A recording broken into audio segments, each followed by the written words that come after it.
மாணவர்களின் உயிரோடு விளையாடும் நீட் என்னும் கார்ப்பரேட் பெரும் நிறுவனங்களால் நடத்தப்படுகின்ற அந்த தேர்வு முறையை ரத்து செய்ய வேண்டும் என்பதை வலியுறுத்தியும், ஒவ்வொரு நீட் தேர்வின் போதும் அதனுடைய கேள்வித்தாள்கள் இதுவரையில் 88க்கும் மேற்பட்ட முறை வெளியாகி அதற்காக இரவு பகல் பாராமல் படித்து உழைத்து தங்கள் தேர்வுகளிலே நல்ல மதிப்பெண்ணை எடுத்து எப்படியாவது மருத்துவராக வர வேண்டும் என்று கனவு கண்ட லட்சக்கணக்கான மாணவர்களின் கனவை பொசுக்கி நாசமாக்கிய ஒன்றிய அரசின் இந்த நீட்டு தேர்வு ரத்து செய்யப்பட வேண்டும் என்பதற்காகவும், தொடர்ந்து 88 முறை வினாத்தாள் மோசடிகளில் ஈடுபட்ட அதற்கு பொறுப்பான அமைச்சர் தர்மேந்திர பிரதாப் ராஜினாமா செய்ய வேண்டும் என்பதை வலியுறுத்தியும், தமிழ்நாட்டில் தமிழக வாழ்வுரிமை கட்சியின் மாணவர்கள், வழக்கறிஞர்கள், இளைஞர்கள் இந்த போராட்டத்தை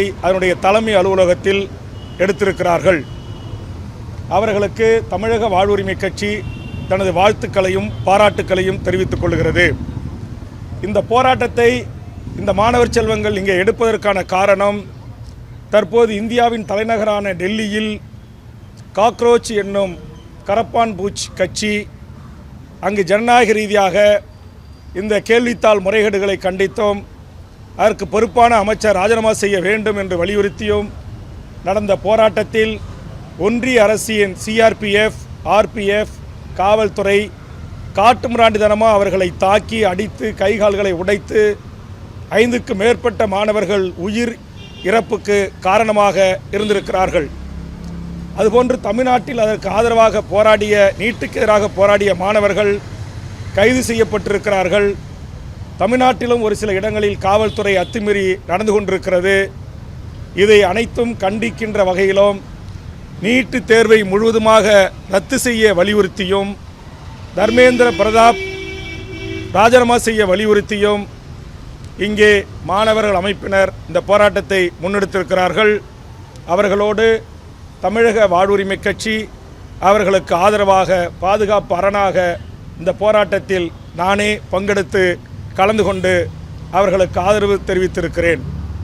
தமிழ்நாட்டின் முதலமைச்சர் மாண்புமிகு விஜய் அவர்கள் தமிழ்நாட்டில் போராடுகின்ற மாணவர்களை எந்த இடத்திலையும் தனது காவல்துறையை கொண்டு கைது செய்வதோ, துன்புறுத்துவதோ, அவர்கள் மீது வழக்கு பதிவு செய்வதோ கூடாது என்று நான் கேட்டுக்கொள்கிறேன்.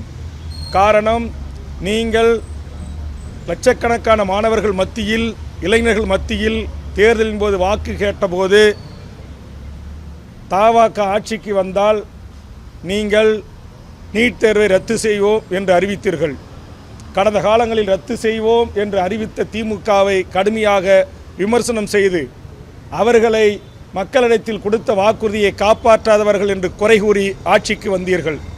ஆனால் ஆட்சிக்கு வந்த நீங்கள் அந்த நீட்டு தேர்வு ரத்துக்காக போராடுகின்ற மாணவர்களை அடிப்பதும், சித்திரவதை செய்வதும், கல்லூரி வளாகத்துக்கு உள்ளே புகுந்து கைது செய்வதும் ஏற்புடைய செயல் அல்ல என்பதை நடிகர் விஜய் அவர்களுக்கு நான் சுட்டிக்காட்டுகிறேன்.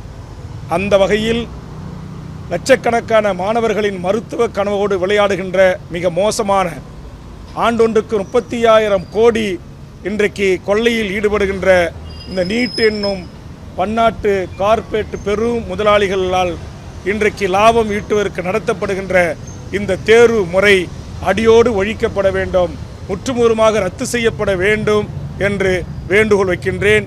அதுவரையிலும் இன்றைக்கு ஜந்தர் மந்தர் டெல்லியிலும் தமிழ்நாட்டிலும் ஆங்காங்கே போராடுகின்ற மாணவர்களுக்கு ஆதரவாக, இளைஞர்களுக்கு ஆதரவாக தமிழக வாழ்வுரிமை கட்சியும் இந்த போராட்டத்தை முன்னெடுக்கும் என்பதை தெரிவித்துக் கொள்கிறேன். நன்றி. வேற கேள்வி இருந்தால்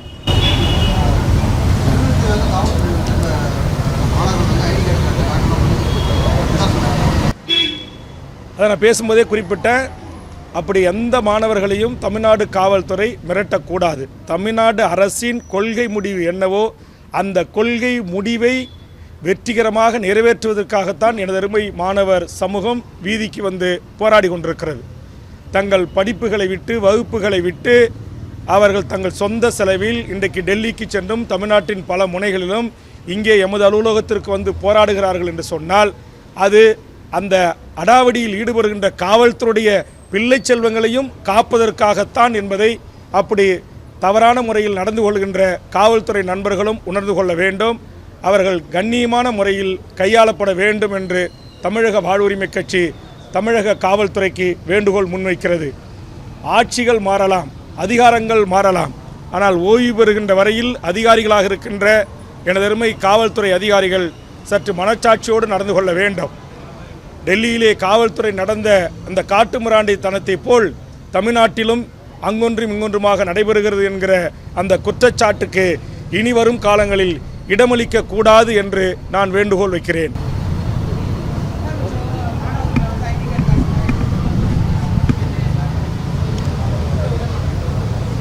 அதான் சொன்ன செய்யக்கூடாது, அது உடனடியாக நிறுத்தப்பட வேண்டும்.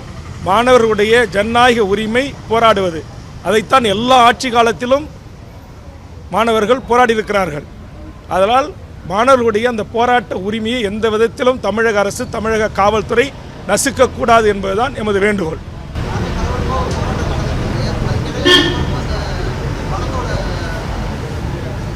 அதான் கண்டிப்பாக இந்த படம் பல ஆண்டுகளாக அது ரிலீஸ் செய்யப்படாமல் காத்திருந்தது.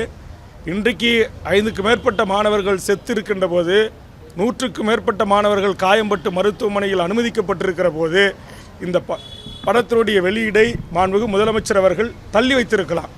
ஒருவேளை ஒன்றிய அரசு தமிழ்நாட்டில் போராட்டம் வெடித்துவிடக்கூடாது, மாணவர்கள் வீதிக்கு வந்துவிடக்கூடாது என்பதற்காக அந்த போராட்ட உணர்வை திசை திருப்புவதற்கு அல்லது மழுங்கடிப்பதற்கு இந்த நாளை குறித்திருக்கலாம் என்று நான் சந்தேகப்படுகிறேன்.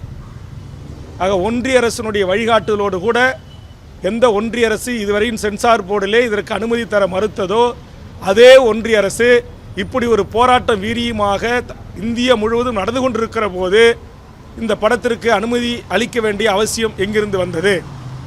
அப்படி உடனடியாக அனுமதி அளித்து அந்த படம் இப்படி தமிழ்நாட்டிலே மாணவர்கள் போராடி ரத்தம் சிந்தி கொண்டிருக்கிற வேளையில் வெளியிடப்பட வேண்டுமா என்பதையும் அதனுடைய தயாரிப்பாளரும் தமிழ்நாட்டின் முதலமைச்சரும் நடிகருமான அதன் கதாநாயகன் உண்மையான ஜனநாயகனாக இருந்தால் அவர் சிந்தித்திருப்பார்.